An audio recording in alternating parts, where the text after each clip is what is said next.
Chapter 17. Your Rational Mind. For most people, life is a battleground between the outside world and their security, sensation, and power-dominated egos. To experience the beauty of life, it is necessary for one's mind to return to the gentle calmness that most infants enjoy much of the time. To continually appreciate your life from the fourth, fifth, or sixth centers of consciousness, you do not have to train yourself to the point where thoughts do not spontaneously occur, and there is no random stream of consciousness. However, the urgency, stridency, and insistency of your stream of thoughts must be slowed down to the pace of a very light breeze that gently moves the leaves of a tree, instead of a forceful, gusty wind that whips and bends the branches back and forth. When you were born, you had very few emotion-backed demands. Some milk when hungry was the main one. Since that time, you have programmed yourself with hundreds and hundreds of emotion-backed demands that have nothing to do with physiologically maintaining your life. Most of these addictions are concerned with the social dance of living out the various roles we emotionally attach ourselves to. An emotion-backed addictive model or expectation is like an inflated balloon that you always keep with you and that you have to constantly guard to keep someone from popping it, while your ego is busy mistakenly trying to protect you by automatically triggering your security fears, sensation longings, and power angers. Your rational mind churns away trying to do its part in support of the ego. It furnishes reasons why you are right and the other person is wrong.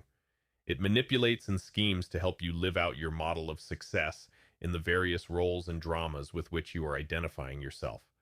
As you grow toward higher consciousness, you begin to realize that all of the fear, grief, and anger that you experience is simply a teaching that the world is offering you to help you free yourself from this hollow dance you are doing. The world is giving you the experience that will help you develop an insight into the mechanical way you are acting out various addictive roles. Every feeling of alienation, resentment, distrust, or irritation with anything anyone does or says should be viewed as a reminder that you are not consciously playing the game of your life. The world is telling you that life is just a game we play, and there is no special way. Your ego and your rational mind labor under the harsh programming that there is a certain special way the world should be and the people around you should act. And it is up to your rational mind to put it all aright. When your life presents you with something that does not fit your addictive models, your ego sparks the rational mind into an insistent, grabbing chain of thoughts. Simultaneously, the ego triggers negative emotions such as anxiety or resentment. Your heart begins to beat faster, and adrenaline and other hormones are introduced into your bloodstream. This psychosomatic turmoil feeds back into your rational mind and sparks even further activity. Unless you understand how your consciousness works, you accept this turmoil as something important that must be attended to in order to make your life work. As you become more conscious, you develop the ability to let your rational mind do its thing without automatically taking you into a burst of emotional turmoil that makes you try to manipulate and coerce the outside world to fit your expectations. For example, when you have no perspective on the activities of that trio consisting of your addictive programming, your ego, and your rational mind, you automatically get angry if someone criticizes you. When your power center of consciousness no longer operates to generate your response, you begin to have a choice of what to do and say when someone criticizes you. You may wish to just quietly hear what they say and express appreciation for their caring enough to give you the benefit of their thoughts. It is not always necessary for you to agree or disagree. Just receive what is offered and use what you can use and let the rest pass by. You may wish to discuss or clarify people's criticisms and suggestions. You may wish to ask them to help you in some way, and they may be willing to put energy into what they are suggesting. You may wish to tell them that you have already considered accomplishing what they are mentioning, and you just simply made the decision to do it the way you have done it, and that is where it is at, right here and now. In other words, when you are receptive and conscious, rather than hyper-reactive and irritated, you have a choice of responses. This instant automatic alarm system, in which your programming ego and rational mind create an emotional feeling of urgency, was designed to bring our ancestors through the perils of jungle life. Unless you are confronted with a situation involving immediate physical injury or a threat to your life, the optimal solution to any problem is usually found best by harmonizing your energies with the energies of the world around you, and to flow harmoniously in an us consciousness instead of a me versus them consciousness. It is necessary to be quiet enough to get in touch with the insight and perceptiveness that will always come to you when you uplevel your addictions to preferences. As you become more and more proficient in using the pathways, you begin to see clearly the game that your rational mind has been playing on you. You will see the way that it gets pulled into the act by both your addictive programming and your ego to produce long chains of critical, alienating thoughts. And you learn to label these thoughts that you generate when you are upset as pure nonsense. You don't accept them, and you don't reject them. You just let them happen, watch them, and experience how peaceful it is not to be emotionally caught up in them any longer. This enables the intuitive wisdom that is always within you to emerge. Suppose, for example, that someone urges you to change your mind about something. You may experience that your power, prestige, and pride boundaries are being violated. Your rational mind will be activated by your ego to produce a forceful retort to completely devastate the person who is so stupid as to disagree with you. When you are able to watch your mind do its thing without triggering negative emotional feelings, you will then have a choice as to which response produces division and which produces love and oneness. When you are operating on lower consciousness levels, you have no choice. You tend to immediately utter every urgent thought that comes into your mind, even if it means interrupting another person. As you grow into higher consciousness, you are able to simply observe the computer-like automated printout that is taking place in your rational mind. You view it as a sixth sense, as just another sensory input. By up-leveling your addictions into preferences, your thoughts no longer cause your emotions to automatically flare up. You begin for the first time in your life to be liberated from the dance of your rational mind. It is interesting to note that this is not repression. When you repress, you do not express what you are feeling because you are afraid of the consequences. Repression is one of the most unconscious and harmful things you can do to yourself. What we are suggesting is that you take the energy generated by an emotion and turn this into reprogramming the addiction into a preference. You thus do not repress the energy, but you actually use it constructively and beneficially so that your rational chains of thought do not trigger feelings of anger or resentment. As you become more conscious, there will be no negative emotions to repress or even to express. You become literally like a connoisseur who does not just grab any food, but who, in a discriminating way, uses insight and perceptiveness to consciously choose. A conscious being knows that life always works best when we operate from a loving space that lets us receive and experience other people, no matter what they do or say, as no different from ourselves. When your biocomputer begins processing all incoming visual, auditory, and other data in ways that do not keep you irritated and upset, you find that the screen of your consciousness is no longer dominated by a constant conflict between you and the outside world. You are then able to tune in to the more subtle aspects of the people and situations around you. Your insight and perceptiveness increase 100-fold. You find that your inherent wisdom, which can be drawn upon only to the degree that your rational mind is calm, guides you so that you are able to produce the optimal response to every situation in your life. A traditional way of calming the rational mind is through meditation. Most types of meditation involve sitting with spine erect in a quiet room and continuously focusing your attention on a physical object or a mental concept in order to crowd out random thoughts. For example, you may concentrate on experiencing your breathing in and breathing out, or you could just put a lighted candle in front of you and train your consciousness to be dominated completely and continuously during the meditation period by only the candle flame. When random thoughts come, such as, I wonder how long this is going to take to really get results, or my right knee doesn't feel right, you do not stay with the thoughts and permit them to free associate. You do not, however, reject these thoughts, for the harder you reject them, the more they will hold on tenaciously. You gradually develop the ability to just let them go by and you gently and constantly return to the object of your meditation. You know that only one thing can dominate the central stage of your consciousness at any one time with full attention, although your mind can switch back and forth to different matters in a fraction of a second. By continually keeping one object or thought in your consciousness, you can gradually train your mind to calm down its random dance so that it can be a more enjoyable and pleasant servant for you. If you are now using a traditional method of meditation and are getting results from it, it may be preferable for you to continue this practice, especially if you have a good meditation teacher with whom you work personally. Any system of meditation is in harmony with the living love way. However, if you do not use a particular method of meditation at this time, you may wish to use the 5 methods described in this book to calm your mind during your period of growth into the 4th center. These 5 methods of the living love way do not require you to turn off the world even for an hour, or to detach yourself from your everyday activities.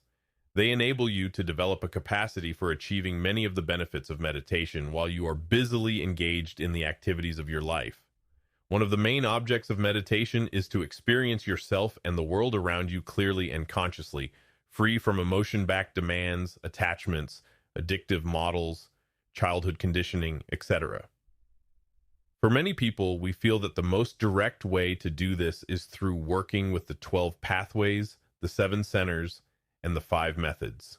We like to consider these techniques as a form of meditation in action. Calming your rational mind by reducing the load of addictions that keep it activated is an important phase of your growth into higher consciousness. Since we have an animal background of millions of years in the jungle where life or death depended upon split-second timing, our emotions, egos, and rational minds are far too reactive to what is going on around us. As you grow toward higher consciousness, you become more receptive and accepting. You just let the sensory stuff come in, and you let it sort itself out and drift on by. You see the warnings being generated by your rational mind, but you have learned to let your mind produce its stream of thoughts without getting your ego caught up in them. When your mind generates security, sensation, and power-motivated thoughts that make you feel alienated, and you begin to throw someone out of your heart, you know that you are operating on the lower levels of consciousness. You become increasingly aware of times when your rational mind is churning and speeding. You are determined not to lose your tuned-in insight into the here and now and your ability to love unconditionally. Then any action you engage in will be effective and produce the optimal results both now and in the future. The love and peace of higher consciousness flow from just being and enjoying it all.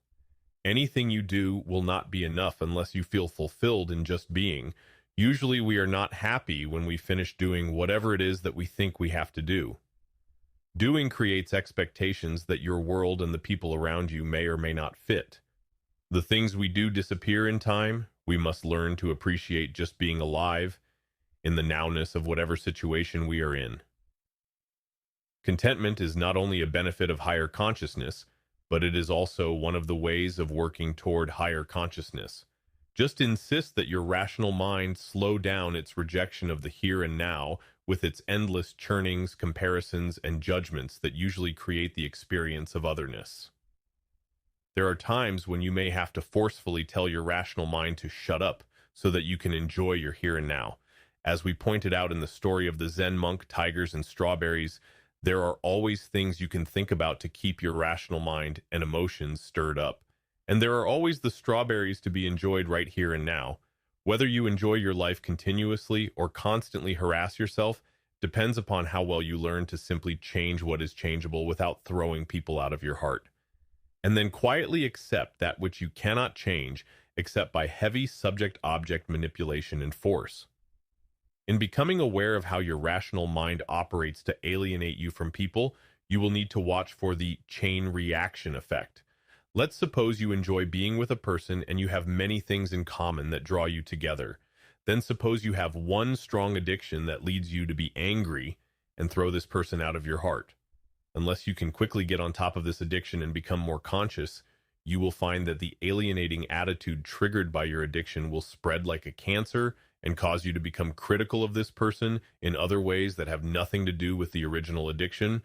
Your rational mind is simply prostituting itself to the unconscious workings of the ego and your addictive programming. You will begin to feel separate and alien toward this person in one way after another. Your rational mind will check back in the memory files and begin to reinterpret past events to cast a new light on them, purporting to show that the relationship really wasn't as beautiful as it seemed at the time. It will carefully rehash both the past and the present in the light of your other security, sensation, and power addictions, and will tend to blow up little things into big, separating problems. For example, let's suppose Tom and Mary are married and they have a mutually loving, flowing relationship. Suppose Tom needs to go to a night and day business conference in a city 1,000 miles away. Since he will be busy all the time, he prefers not to take Mary with him. Suppose Mary has an addiction for going on this trip with Tom. Her power center of consciousness is demanding that Tom not leave her at home alone overnight unless she can become conscious of what she is doing to herself with this emotion-backed addictive model. Her rational mind may suggest to her that Tom is getting tired of her, Tom wants to have an affair with someone else, Tom is on a heavy power trip and does not really love her. The rest of their lives together will probably be clouded by Tom's leaving her at home more and more often. Perhaps Tom is ashamed of her and doesn't want his business associates to meet her, etc., etc. There is no end to the nonsense that the rational mind can spin out as the pawn of the ego. A person growing into higher consciousness learns to spot this sewer-like churning and spewing and refuses to let the rational mind's activity trigger any negative emotions. You may expect to have many real battles with your rational mind in order to stay conscious. Just like any complex machine, our rational mind can make a beautiful contribution to our well-being if we are keenly sensitive to its limitations and problem areas. The techniques of the Living Love Way will enable you to become an expert troubleshooter so that your rational mind can work for you and not against you. Your rational mind is a master at proving that you are right and the other person is wrong. But in order to be a conscious, loving, happy, and fulfilled being, it is not enough to be right. You can be right in your individual contracts and in your performance of society's games, and live a thoroughly miserable, alienated, unhappy life. We all know people who are correct and right almost all of the time, and the lives of these people do not work to produce happiness. It's much more fulfilling to be loved than to be right. Love brings more happiness than efficiency. It's often better to give other people space to find their own errors, or to let the natural chain of events in their life show them where they have to change. If a person asks you if you think he is right, you should then open yourself completely and give him the benefit of your thoughts and feelings. But arguing at every opportunity in order to convince people that you are right and others are wrong simply means that you are trapped by your rational mind and are unconsciously and mechanically acting out your security, sensation, and power addictions. A Zen master had a beautiful young lady as his pupil. She became pregnant and she falsely named her teacher as the father of her child. When the child was born, her family indignantly brought the child to the Zen master and accused him of taking advantage of his beautiful young pupil. His only reply was, "Ah, so." They left the child with the Zen master, who enjoyed caring for it, and had many beautiful hours playing with the child. After about a year, the young lady was very ill, and not wanting to die with this false accusation on her conscience, she told her family that the real father was a young man who lived in a nearby town. Her mother and father immediately went to the teacher and profoundly bowed and apologized and asked for the baby back. The Zen master gave them the baby and said, "Ah, so." When they first accused him, the rational mind of the Zen master did not get caught up in a big chain of ego-backed arguments, indignantly denying that he was the father, protesting that he was unjustly accused, threatening to tell people about the lie that was being perpetrated upon him, etc. He realized that a mother and father are not likely to believe the word of a man against the word of their pregnant daughter. He simply saw that they were not open and did not want to hear his side of it. They did not ask him whether he had done it. They accusingly told him he had done it, and so the Zen master simply flowed with the drama being enacted and did not agree or disagree. He stayed in a peaceful state of higher consciousness and simply enjoyed what was going on, and he was able to have the fun of living with the baby for a while. When they came be,